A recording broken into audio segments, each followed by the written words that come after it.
The second step to building the rocket, after your body tube has been rolled to the correct size, is to make your nose cone. Now the nose cone is very easy to make. You're going to use a compass, and basically you're just going to draw a large circle on one end of this half sheet. Okay, these compasses will kind of allow us to make some adjustments here. We can tell what our biggest circle is strictly by coming down and kind of holding in place and figuring out the largest size circle that we can put on the paper. Okay, it doesn't matter if you cross over just a little bit. I prefer the longer tubes, so I'm going to take one pencil and I'm going to put that in the hole. That'll mark the center for me. And then out here I'm going to find the largest size hole, and I am just going to draw this around. Now I kind of go off of that just a little bit, and that doesn't really hurt anything.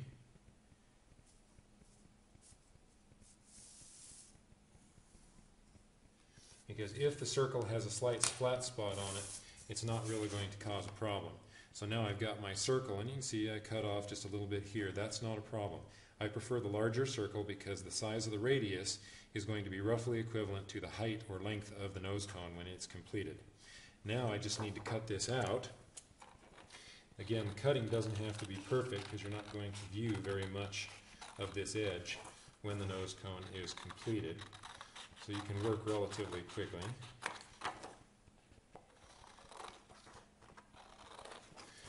And once you have accomplished that, make sure that you keep the scrap piece because you'll use that to make the fins a little bit later.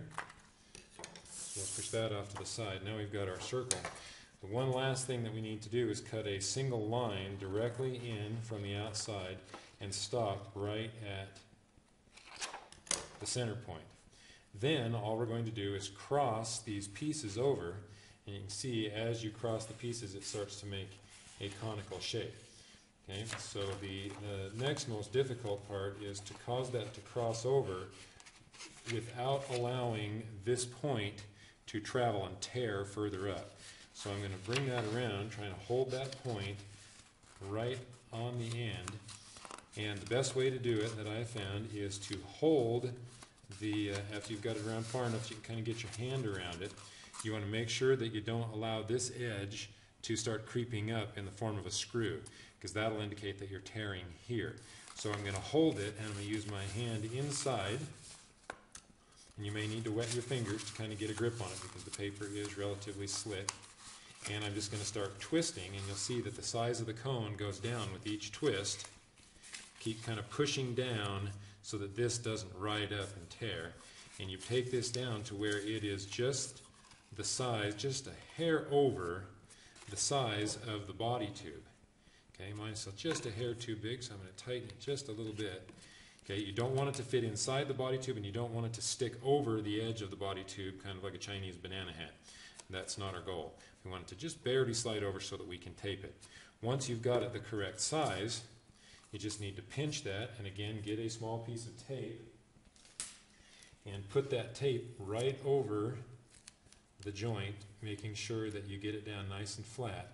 Do the top side first, wrap it all the way around, and then push this down into place, being very careful not to put any big wrinkles in. The nose cone is the first part that hits the air, so wrinkles are going to be a bad thing. Okay, and there's your nose cone, and it'll fit right on that and be a nice even size.